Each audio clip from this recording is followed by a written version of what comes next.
خلصت 2023 بأفلامها ومسلسلاتها وأحداثها الكئيبة، والكل بدأ يعمل القائمة بتاعته سواء من حيث الأفضل من حيث الأفلام أو المسلسلات. ولكن أنا جاي أبتدي من قدام شويتين، ودعونا نترقب ونضع خطوطا عريضة لما هو قادم ومعنا ومترقب وبشدة في 2024 من حيث الأفلام المنتظرة وشدة بالنسبة لي، سواء أفلام كان مقرر عرضها في الموعد الأصلي معنا في 2024 أو أفلام تم تأجيلها في اللحظات الأخيرة من 2023 ل 2024 بسبب إضراب الكتاب والممثلين معانا. فيا معلم ساشا عمرك الفيديو عشان جدا بيساعد، ومن غير كلام كتير يلا بينا نبدأ.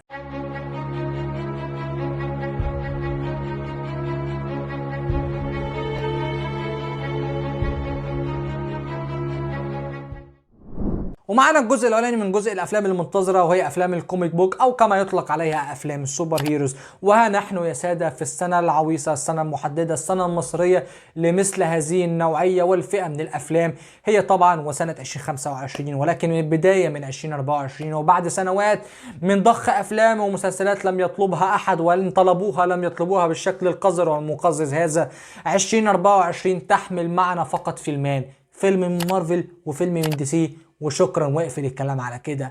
من ناحية دي سي بتحمل معانا وعودة عالم الإلس وورلد مرة أخرى بفيلم جوكر الجزء الثاني، واحد من أكتر الأفلام المنتظرة اللي حققه للجزء الأولاني سنة 2019.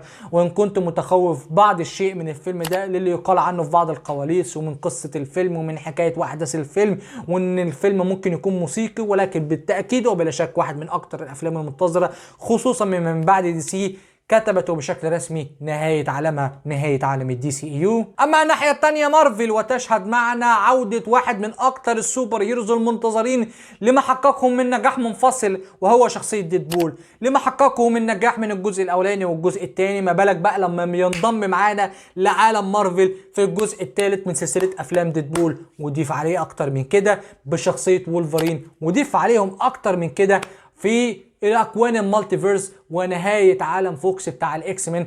ازاي الفيلم ده من الحاجات الجنونيه اللي الفيلم ده بيحملها هيكون مصيره عامل معانا ازاي في النهايه، واحد من اكتر الافلام المنتظره، واتمنى بس ما يصيبش بالخطا في النهايه. ولكن بخلاف عالم مارفل وعالم دي سي، عندنا كده عالم السبايدر فيرس على جنب، اللي هو نقدر نقول الشقيق الاصغر لعالم مارفل السينمائي. عالم سبايدر فيرس هيكون عامل معانا ازاي، وان كنا طبعا هندخلهم معانا في افلام السوبر هيروز عشان ما لهمش اي وصف تاني، ولكن دي افلام نقدر نقول درجه تانية من بعد شركه مارفل وشركه دي سي.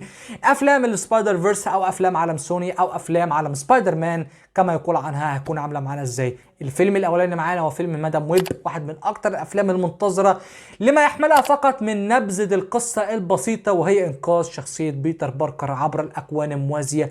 القصة دي ممكن ينتج عنها ازاي الفيلم ده، برغم ان الفيلم كله كاملة فيلم نسائي، ولكن دعونا نقول فقط انه فيلم منتظر. عندك الفيلم الثاني وهو فيلم فينوم الجزء الثالث. فيلم فينوم الجزء الثالث، وان في السلسلة دي بترجع معانا مرة اخرى، وكتابة ختامة السلسلة دي من بدايتها من 2018 وتكملتها بالجزء الثاني 2021 قبل الملحمة العظيمة سبايدر مان نو واي هوم. ولكن فينوم الجزء الثالث ان لم يحمل معنى عودة عالم ذا اميزنج سبايدر مان، عودة اندرو جارفيلد، الفيلم ده بالتأكيد هيفشل، لان هو ما عندوش قصة مهمة ممكن تتحكي على مدار الجزء الثالث. ولكن دعونا نرى فقط الفيلم هيحمل معانا ايه في النهاية. ولكن كريفن ذا هانتر والاول اعداء سبايدر مان من السينستر 6 اللي بيتم تحضيرهم لعالم سبايدر مان وبشكل حقيقي وباستعداد بفيلم ريتد ار للكبار فقط من شخصيات عالم سبايدر مان، والتحضير للسينستر 6 سواء في الجزء الرابع من سبايدر مان توم هولاند او الاجزاء القادمه لما تليها من افلام عالم سبايدر مان، او يقال كما يقال ان هيكون في فيلم مستقل اسمه فيلم سينستر 6. ولكن البدايه هتكون معانا من كريفن ذا هانتر، ودعونا نرى ما يحمله هذا الفيلم. ودي كل افلام السوبر هيروز المنتظره معانا في 2024، وازاي المصير بتاع افلام السوبر هيروز هيكون محدد معانا. هي طبعا 2025 من سوبرمان ليجاسي وذا باتمان الجزء الثاني، او افلام مارفل اللي بتعاد كتابتها وتصويرها لما فيها من كوارث.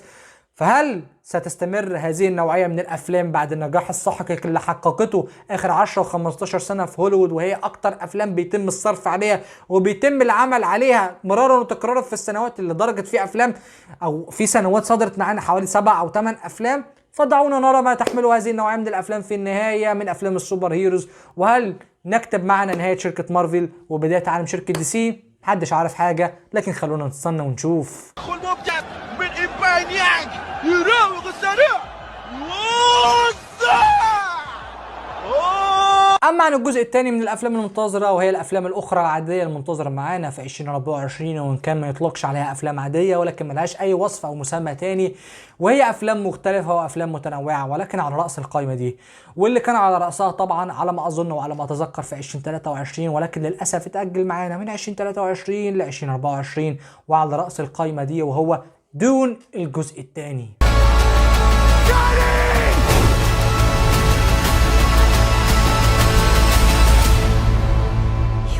Prepared for what is to come.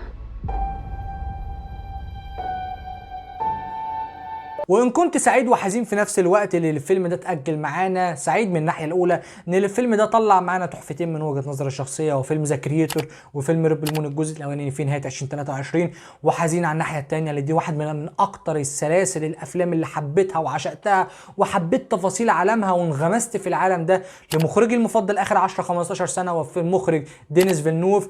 عالم دون منتظره وبشده من افلامه ومسلسلاته، مش هقول اكتر من كده. وعندنا الجزء الجديد من فيلم جلاديتور، الجزء الثاني للمخرج الاوسكاري للفيلم الاوسكاري جلاديتور، الفيلم الساحق الماحق اللي حقق نجاح كبير في بدايه الالفينات من بطوله وقتها طبعا راسل كرو وخواكين فينيكس، ولكن الجزء الجديد من بطوله بيدرو باسكال هنشوف هيحمل معانا الفيلم الجديد ايه، لان سبويلر اليرت او حرق بنسبه بسيطه، الجزء الاولاني ما كانش بيحضر لاي شيء على الاطلاق لجزء ثاني، ولكن هنستنى ونشوف الفيلم الجديد بيحمل معانا على ايه. وعندنا فئه نهايه العالم معانا فيلمين يا ساده ومنتظرينه وبشده في 2024، وهو الجزء الجديد او بدايه توسع عالم ماد ماكس هيكون عامل معانا ازاي، وفيلم لشخصيه فريوسا بعنوان فريوسا ماد ماكس للمخرج الكبير جورج ميلر لبطوله انيا تايلر جوي وكريس هيمسورث هيكون عامل معانا ازاي ومنتظره وبشده.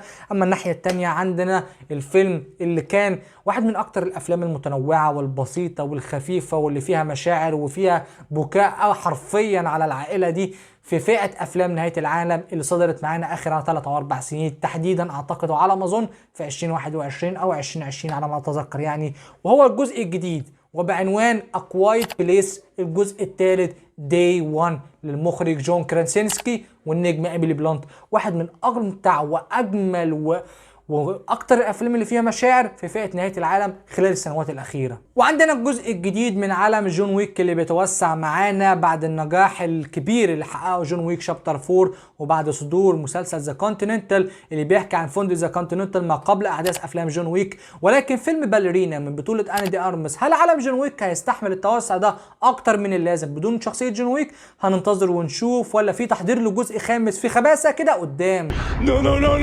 وعندنا الفيلم الجديد والمنتظر وبشده، وان كان منتظر اكتر بالنسبه لي وانا مش مهتم وبسمع اي راي تاني، لان انا بحب زاك سنايدر وشايفه مخرج عبقري ومخرج متميز، وريبل مون بارت الثاني منتظر جدا وبالنسبه لي وبشده، خصوصا هنشوف مصير عالم ريبل مون، العالم اللي بتبنيه شبكه نتفليكس، هل هيستمر معانا اكتر واكتر ولا ريبل مون بارت الثاني كان هيكتب على النهايه. وعندنا فيلم الجديد للمخرج جاي ريتشي والنجم هنري كافيل بعنوان The Ministry of Ungentlemanly Warfare، فيلم اسم صعب جدا الصراحة، ولكن فيلم هنري كافيل وفيلم المخرج المتميز والمبدع جدا وهو جاي ريتشي اكيد هيكون على قائمة انتظاري بكل تأكيد، ولكن نهاية القائمة دي باكتر الافلام المنتظرة وهو فيلم سبايدر مان بيوند ذا سبايدر فيرس، واحد من اكتر الافلام المجنونه واللي بتحبها واللي بتعشقها واللي انت عايزها تستمر لاكتر من 10 15 فيلم قدام.